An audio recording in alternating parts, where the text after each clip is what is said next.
साफ सुथरा घर हम सबको पसंद है, लेकिन सफाई एक झंझट लगती है। और ऊपर से मुश्किल ये है कि कोई भी ऐसा तरीका नहीं है कि घर खुद ब खुद साफ हो जाए।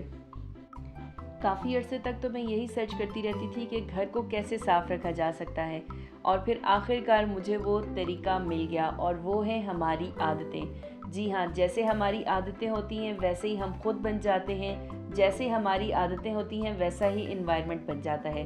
सो हमें बहुत ज़रूरत है अपनी आदतों पे काम करने की।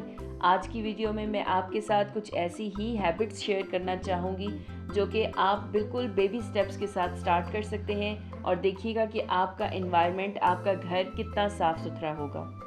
First thing first, get your kids involve. यकीन माने, अगर आपके बच्चे आपके साथ सफाई में हेल्प करते हैं ना, या आपके काम में मदद करते हैं, तो देखिएगा कि आपका लोड कितना कम हो जाता है। क्योंकि पूरा घर ही जब आपके साथ इन्वॉल्व हो जाता है ना, तो आपका एक तो घर का काम आसान हो जाता है, दूसरा एक हैबिट बन जाती है, और ये हैबिट उनके साथ सारी ज़िंदगी रहेगी। अपने बच्चों में ये आदत डालिए कि वो जो चीज़ जहाँ से उठाएं वापस उसी के मकाम पर रखें। अपने कपड़े उतारते हैं तो वो वापस अपनी जगह पे रखें। अपने काम स्कूल का करते हैं तो अपनी बुक्स, कॉपीज़, सब कुछ अपने मकाम पर वापस रखें। देखिएगा आपकी ज़िंदगी कितनी आसान हो जाएगी। Second thing is that create a house keeping schedule. यकीन माने, इससे पहले मुझे लगता था कि जब मैंने सफाई करनी होती थी ना, मुझे समझ ही नहीं आती थी कि स्टार्ट कहाँ से करूँ, क्योंकि वो सब कुछ ही इतना मैसी लग रहा होता था कि ये हाँ ये भी करना है, हाँ ये भी करना है, हाँ ये भी करना है। उस सारे में ना होता क्या था कि मेरा माइंड ही इतना थक जाता था कि वो काम हो ही नहीं पाता था। फिर जब से मैंने स्केड्यूल बनाना शुरू किया, जैसे आप कोई एक घर का रूम ले लीजिए कि आज मैंने इस रूम पे फोकस करना है, नेक्स्ट डे मैंने उस रूम पे फोकस करना है। इससे होता क्या है कि एक सिस्टम जनरेट हो जाता है, और वो फिर आहिस्ता आहिस्ता आपकी हैबिट बन जाती है। तो जब आप इस स्केड्यूल के मुताबिक सफाई करना शुरू करते हैं ना, या अपने घर के काम करना शुरू करते हैं, तो आपकी ज़िंदगी आसान हो जाती है, चीज़ें बड़ी स्मूथली चल रही होती हैं। और जब चीज़ें स्मूथली चलती हैं, आपका माइंड भी रिलैक्स होता है और आपका काम भी हो जाता है। सो बहुत इंपॉर्टेंट हैबिट है कि आप एक स्केड्यूल बनाइए ताकि आप उसको फॉलो कर सकें। नेक्स्ट इम्पॉर्टेंट हैबिट जिस पर मैं बहुत ज़्यादा एम्फसाइज करती हूँ, that is the clean the kitchen every night. हमेशा रात को सोने से पहले अपने किचन को साफ़ सुथरा करिए। सिंक आपका बर्तनों से बिल्कुल खाली होना चाहिए। तमाम डिशेस वॉश होके रैक के ऊपर होनी चाहिए ताकि वो सुबह ड्राई हो जाएं और आप उनको वापस उनकी जगह पे रख सकें। आपका किचन का फ्लोर साफ़ होना चाहिए ताकि उसका मैस बाकी घर के अंदर क्रिएट ना हो। ताकि जब आपका किचन बिल्कुल साफ़ होगा ना, तो सुबह आप जाएंगी किचन के अंदर तो देखेंगी आप कि सुबह आपकी वैसे ही अच्छी हो जाएगी, खुशगवार हो जाएगी, क्योंकि आपको एक साफ़ इन्वायरमेंट मिलेगा जिसमें आपने सुबह का नाश्ता बनाना है। और यकीन माने, इब्तिदा बहुत अच्छी होगी तो इख्तिताम भी अच्छा होगा। लिहाजा रात को इसकी प्रिपरेशन ज़रूरी है, और वो ये है कि अपने किचन को साफ़ सुथरा करके अपनी डिशेस को वॉश करके सोएं। नेक्स्ट हैबिट भी बहुत इंपॉर्टेंट है, that is clean as you go. Just 2 minutes आपको चाहिए। आप अपने रूम से निकल रहे हैं, अगर कोई चीज़ इधर उधर मिसप्लेस हुई भी है उसको वापस अपनी जगह पे रख दीजिए। अगर आपके कुशन्स ख़राब हुए हैं आप उनको ठीक कर दीजिए। अगर कोई टॉयज़ पड़े हुए फ्लोर के ऊपर तो आप उनको उठा कर रख दीजिए। खाना खाया है तो वाइप कर दीजिए अपने डाइनिंग टेबल को, और साथ में आप डिशेस वॉश कर लीजिए।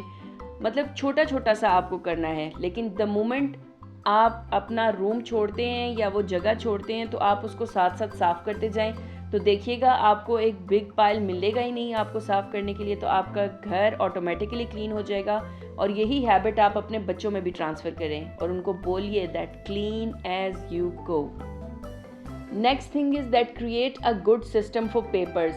अब पेपर्स जो हैं वो एक पाइल क्रिएट कर देते हैं आपके घर में। अगर उसका एक सिस्टम होगा तो आपका घर क्लीन हो जाएगा। ये भी एक बहुत अच्छी हैबिट है, और ख़ास तौर पे बच्चों वाले घर में तो क्या होता है कि बच्चों के आर्ट प्रोजेक्ट्स होते हैं, होमवर्क है, स्कूल वर्क है, उनकी डिफरेंट क्रिएटिविटीज़ होती हैं। जैसे कार्ड्स मेरी बेटियों को बनाने के बड़े शौक़ होते हैं, हर एक चीज़ का उनको कार्ड बनाने का शौक़ है, तो वो एक मैस क्रिएट हो जाता है। अगर आपके घर में एक पेपर का सिस्टम है, आपके इंपॉर्टेंट डॉक्यूमेंट्स प्रॉपर फाइल के अंदर हैं, आपके जो बिल्स हैं वो प्रॉपर एक जगह आपने फिक्स की हुई है कि यहाँ पर होंगे, आप बच्चों का एक आर्ट डिस्प्ले का बोर्ड बना दीजिए, वहाँ पर बच्चे पेपर को रख दें। तो ये सब चीज़ें जो है ना, ये एक सिस्टम बनेगा, और जब पेपर्स का सिस्टम होगा तो घर आपका मेसी नहीं होगा, क्लीन रहेगा, नीट रहेगा, हैसल फ्री आपके लिए ज़िंदगी हो जाएगी।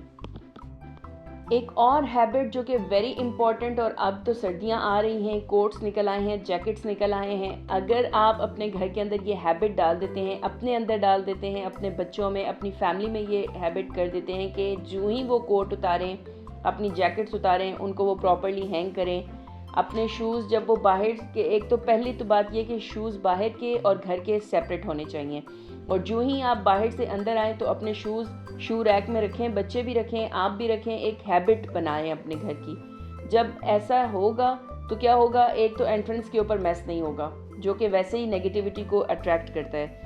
सेकेंडली क्या होगा कि जब जूते अपनी जगह पे होंगे तो एक सिस्टम जनरेट हो जाएगा आपके घर का, तो वो जो सिस्टम है वो आपके घर को साफ़ करेगा, वो हैबिट जो है वो आपके घर को साफ़ रखेगी। लिहाजा hang quotes and put away shoes immediately. One more thing is that declutter your life. Less stuff, less clutter and less time for cleanliness. अपनी ज़िंदगी में ये असूल बना लीजिए कि जो चीज़ आपको नहीं चाहिए, अगर 1 माह तक आपने वो यूज़ नहीं की ना, तो आपने आगे भी वो यूज़ नहीं करनी है। बच्चों के कपड़े छोटे हो गए हैं, आप किसी निजी को दे दीजिए।